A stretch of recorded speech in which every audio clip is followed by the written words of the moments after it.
¿Cómo repartimos el peso? Tenemos que fijarnos que este se quede de manera equilibrada entre el primer metatarso, el quinto metatarso, es decir, metatarso del dedo gordo y del dedo pequeño, y el centro del talón. Sino que cuando yo empujo, también estoy activando la musculatura del brazo y por asociación de cadenas musculares no solo estoy activando el brazo, estabilizando mis articulaciones, sino que también soy capaz de acceder a musculatura del torso, esa musculatura que hemos hablado que nos ayudaba en el empuje. Entonces, para que este proceso de rehidratación del disco suceda de manera adecuada, vamos a tener en cuenta dos cosas. Primero, la profundidad del movimiento de la columna que estemos haciendo. Y segundo, el tiempo que permanezcamos en ese movimiento. La rodilla es una articulación de carga muy estable que está preparada para las fuerzas compresivas y repartir las cargas hacia abajo. Esta articulación de carga está compuesta por el fémur, la tibia, el peroné y la rótula, que es este huesecito de aquí. Si este efecto globo se repite constantemente, lo que puede pasar es que se vaya dañando la estructura del disco intervertebral y lleguemos al estado de protusión, que es el momento en el que el disco se deforma.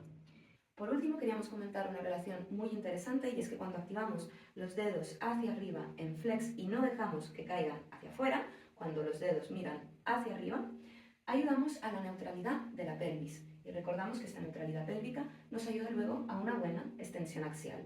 Y en el caso de la diabetes, las cardiopatías y la hipercolesterolemia, sabemos que un aumento de la tensión arterial podría complicar estas patologías, provocando en cualquiera de los casos un desprendimiento, ya fuera de un coágulo de sangre o de grasa, o que se provocara un coágulo, en el caso de cardiopatía, por el hecho de que el corazón funcionase peor.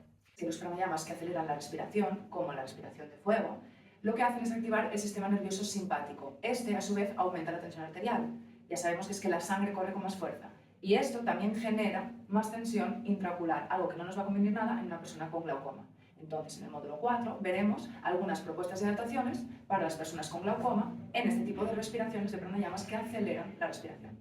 Yo podría estar con los hombros muy pegados a las orejas desde esta contracción de musculatura que se inserta en el cuello, o, por mucho que tenga los brazos elevados, sostener la palanca de los brazos desde serrato mayor y dorsal ancho y sentir cómo el esfuerzo se reparte y mis hombros no están tan cerca de mis orejas.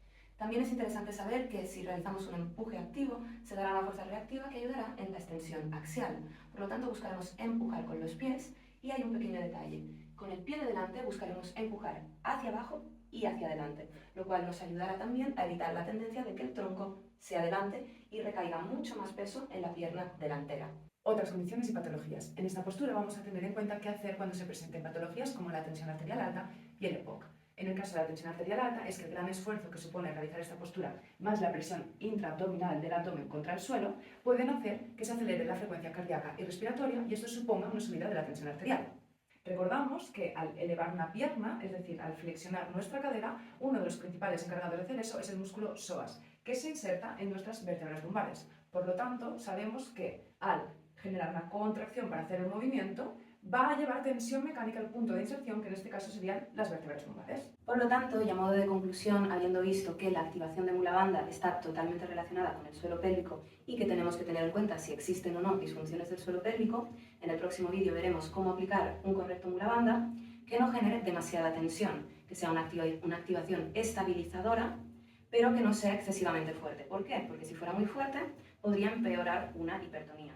En el caso de encontrarnos con una epicondilitis dolorosa, donde el peso que recae aquí sobre el codo genere molestias o dolor, realizaríamos la versión de las flexiones espinales, cambiando la postura por esta otra, donde el movimiento que se realiza a nivel de la columna es el mismo. Si apretamos en exceso nuestros glúteos, lo que va a pasar es que se generará esta retroversión pélvica que hará una fuerza de cizalla en nuestra columna. Además, si presionamos en exceso nuestros glúteos, también puede suceder que tensemos el piramidal y con ello presionemos el nervio ciático. A ver, es que nos interesará tener una ligera flexión de rodilla, ya que esto nos ayudará en muchos aspectos.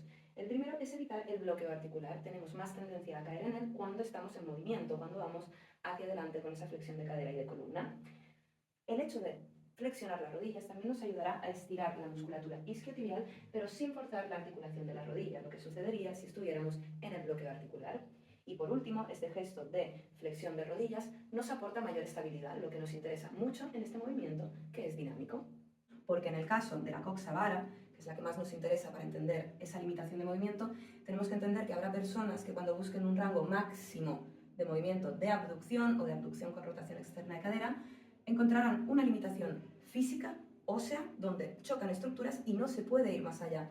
Aquí queremos hacer un apunte y es que esta indicación no tiene en cuenta las distintas realidades de los cuerpos, ya que si hubiera lesión de hombro o, por ejemplo, una discopatía a nivel cervical como protusión o hernia, sostener durante 6 minutos una posición de brazos elevados y prohibiendo flexionar los codos sería mucho más complejo. Lo primero será entender la postura, ya que se presenta como una postura muy cómoda, muy relajante y realmente eso está entre sus beneficios, pero también tenemos que entender que la postura se construye con una flexión máxima de varias articulaciones, una flexión máxima en las rodillas, en las caderas y en la columna, y esto en algunos casos podría ser contraindicado. Para estos casos tendremos en cuenta dos indicaciones que siempre son importantes, pero todavía más en este caso. La primera es conectar con esa extensión axial, con la elongación de la columna, y para acceder bien a ella, la pelvis debe estar neutra. Para llegar a una pelvis neutra puede que sea necesaria la intención de anteversión o colocar un bloque si no hubiera suficiente movilidad en la zona de las caderas. Vamos a ir postura por postura analizando todas las modificaciones que podemos hacer para evitar este tipo de fuerzas lesivas y también para adaptarlo si las estructuras ya sufren de alguna lesión o patología. Sin embargo, desde la biomecánica aprendemos qué le sucede a esa articulación, a todo lo que ya sabemos descriptivamente desde la anatomía, pero cuando se aplican fuerzas y movimientos. Es decir, qué le sucede a las estructuras antes mencionadas cuando se aplica una fuerza compresiva, una fuerza de cizalla, y también qué sucede cuando la rodilla se hiperextiende mucho o no.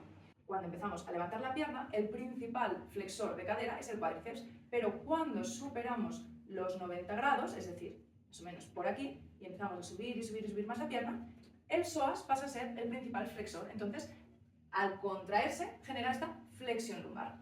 Alinear el extremo de la palanca, es decir, por ejemplo, en la postura de estiramiento, ahora mismo la palanca son las piernas, buscaremos alinear de la manera más paralela posible el extremo con la verticalidad de la fuerza de gravedad. Pero aquí recomendamos no quedarnos mucho tiempo manteniendo, por ejemplo, en una tabla o extendiendo demasiado en otras posturas en las que empujemos con los brazos, como por ejemplo en una cobra, llevando el codo a su máximo bloqueo articular, el punto al cual ya no se mueve más, y mantenerse ahí, porque si no, repetido en el tiempo, lo que puede suceder es que vayamos flexibilizando de más la articulación, acabando así en una situación de una leve hiperlaxitud. En el caso de diabetes e hipercolesterolemia, el riesgo sería que se desprendiese un coágulo de sangre o grasa a causa de la gran subida de tensión arterial que se daría en este caso por el pranayama, que acelera la respiración. En cambio, en el caso de la cardiopatía, un corazón que está dañado podría no soportar este gran aumento de tensión arterial. Rodillas.